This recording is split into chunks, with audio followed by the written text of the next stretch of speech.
Hi class, we are continuing the conversation by moving into a conversation of behaviorism.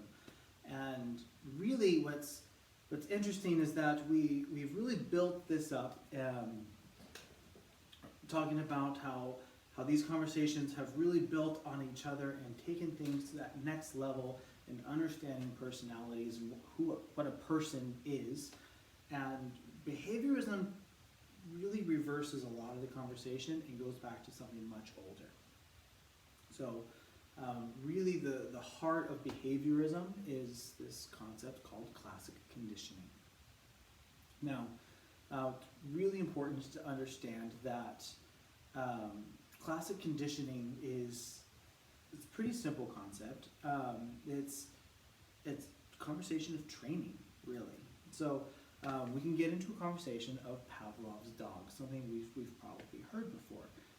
So 1897, Pavlov writes in a book he's publishing about our internal glands. But yeah, so he's writing about this experiment that he put together. And the conversation is that there is a dog, and when a dog sees food, he drools. He starts to salivate, right? His mouth becomes naturally ready to eat the food. Now, when he takes the dog and he rings a bell, nothing happens, right? And that's not shocking to anybody, right? The bell is a neutral stimulus. It means absolutely nothing to the dog. The food is an unconditioned stimulus that creates an unconditioned response, the salivating. The ringing of a bell is a neutral, meaningless stimulus, means absolutely nothing to the dog, and so the dog has no response from that. But if you partner the bell with the food, you can actually train a new conditioned response.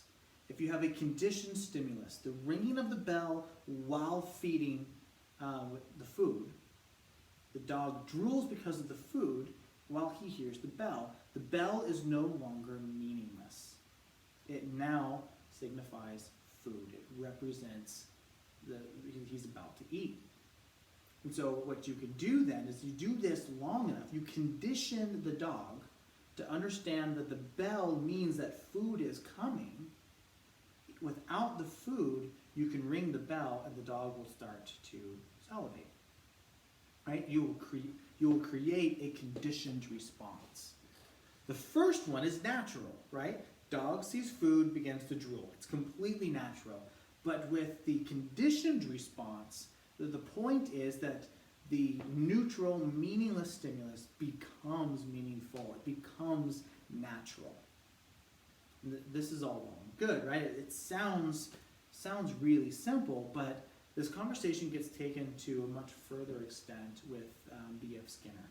So B.F. Skinner is a colleague of Frankl and Rollo May and Fritz Perls and all of these other psychologists, psychiatrists, and theorists, and he really thinks that the conversation that we've been having in psychology, the conversation we've been having in the scientific community is very unscientific, because I can't dissect the unconscious.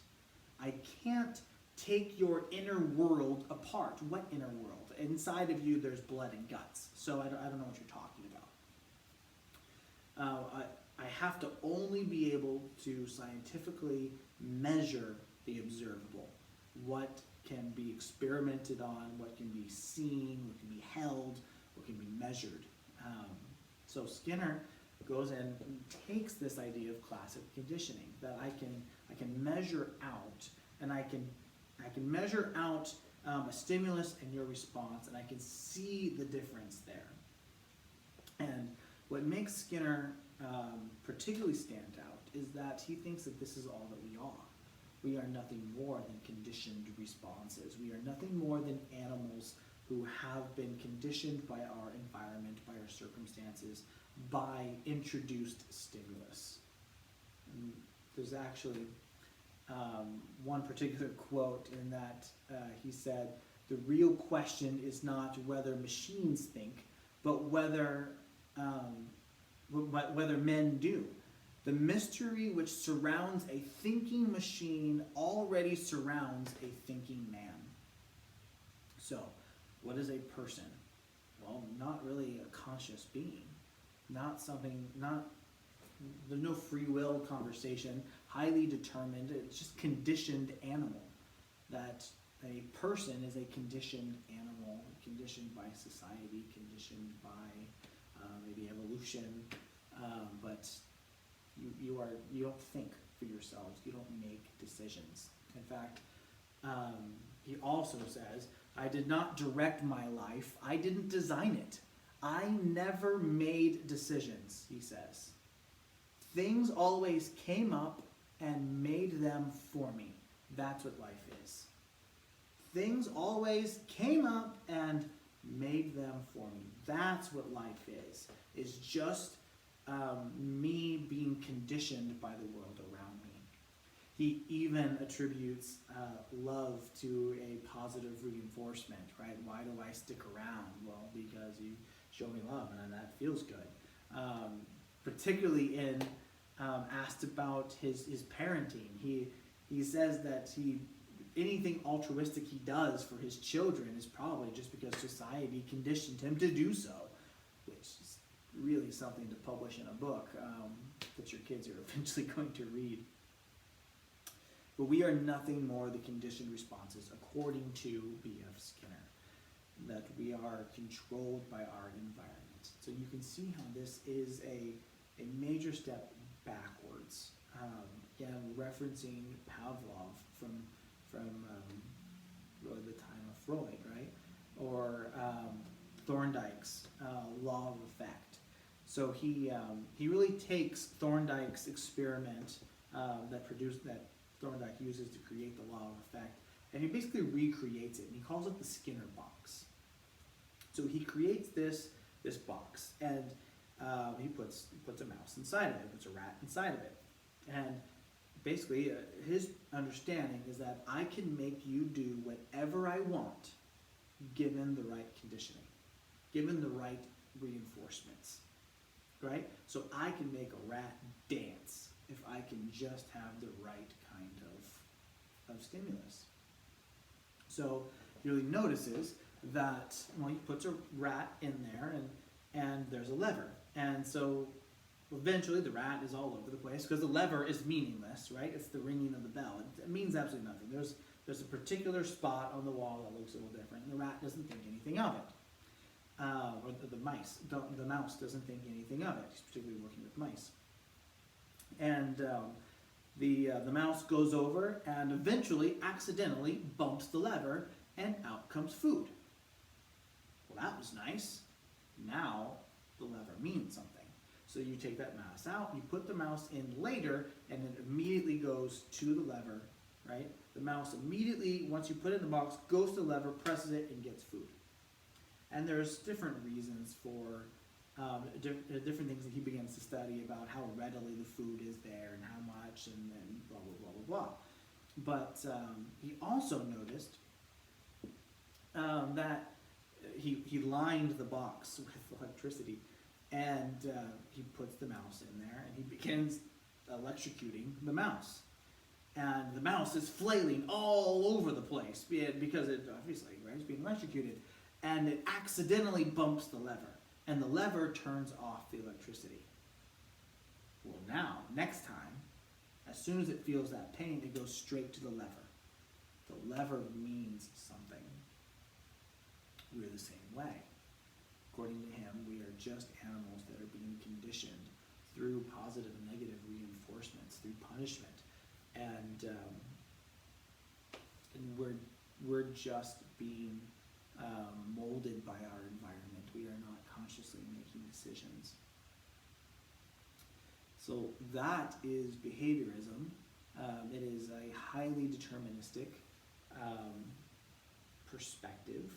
And again, when Frankl was particularly asked about Skinner's perspectives and about his studies, Skinner's conclusions, Frankl responds, well, yes, man is animal. yes, we can be conditioned. Yes, we respond to the world around us. Yes, but man is more.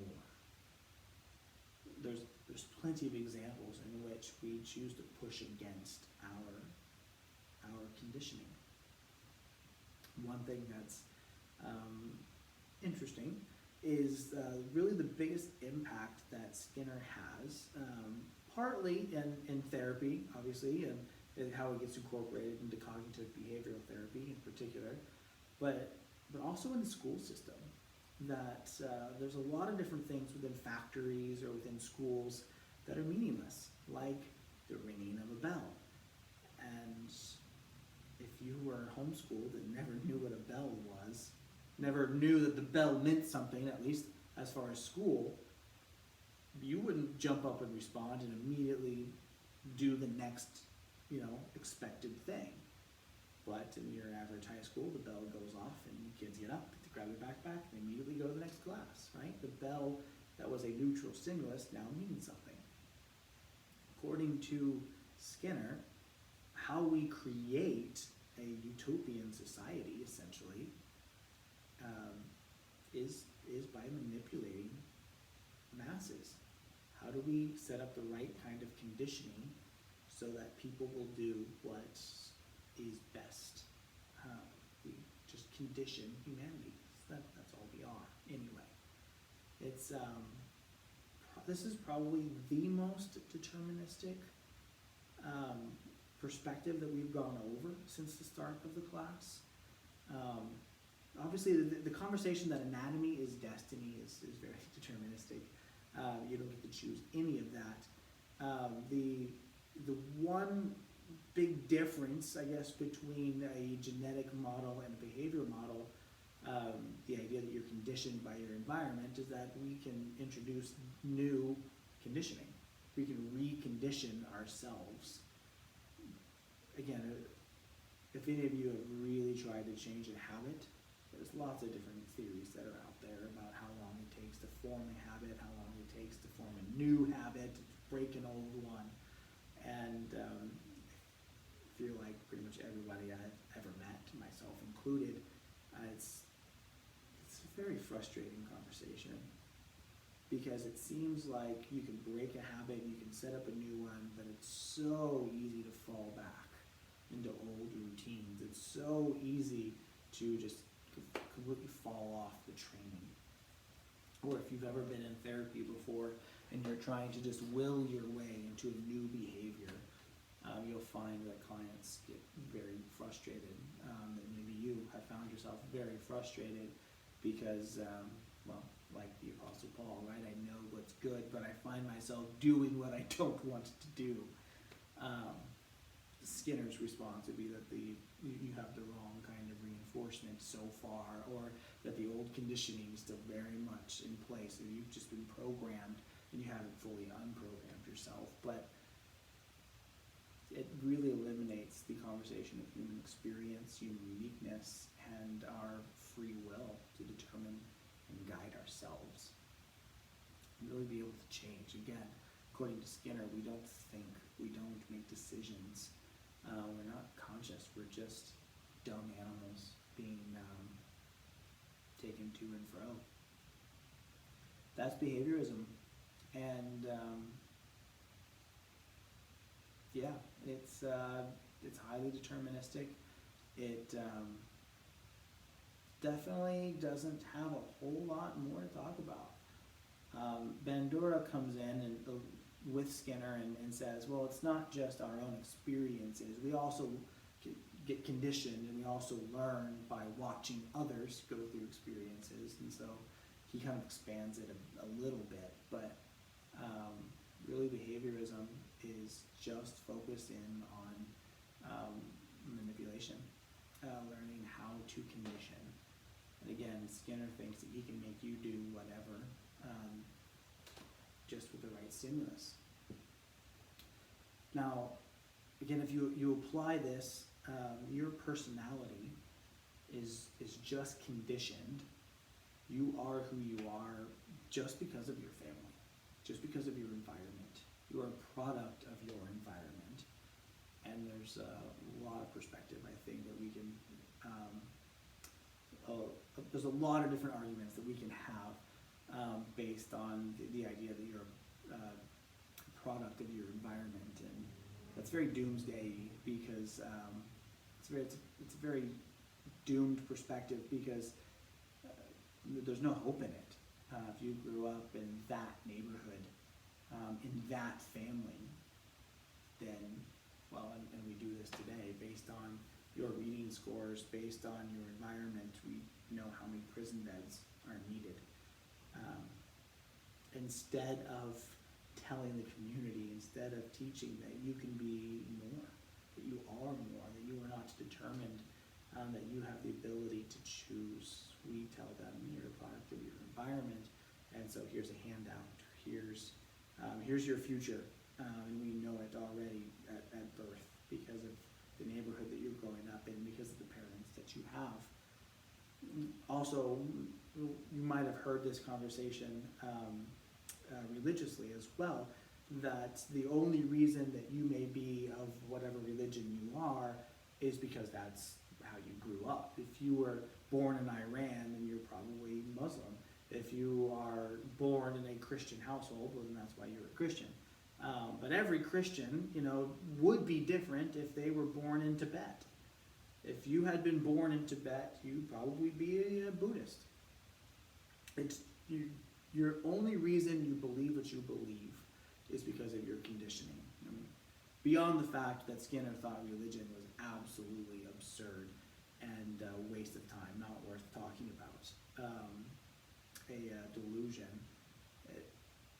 The only reason you have the values and the morals and the personality that you have is because of how things have been conditioned. And not a whole lot of hope in that, not a whole lot of flexibility in it either. But that's the perspective of behaviorism, and it's still very much alive today. There's plenty of people who think that the solution, instead of inspiring the individual, instead of really helping you live into your holistic self, instead of embracing all that you are and all that you can be, and instead of inspiring you to be more than your biology, more than your environment, more than your psychology, you are what you are because that's what you've been created. That's how you've been shaped. That's how you've been conditioned. And well, there's plenty more that could be gone over. Obviously, Skinner is very scientific. If you've ever thought about the traditional idea of a psychologist or psychiatrist in a lab coat in some place poking at mice, I mean, that comes from the image of Skinner, who liked being able to create things in a lab. If it's not created in a lab, then it's not real. And faith very much included in that conversation. So anyways, that's the conversation of behaviorism, and we'll continue the conversation further next week. Hope you guys have a great night and stay safe and healthy. Thank you.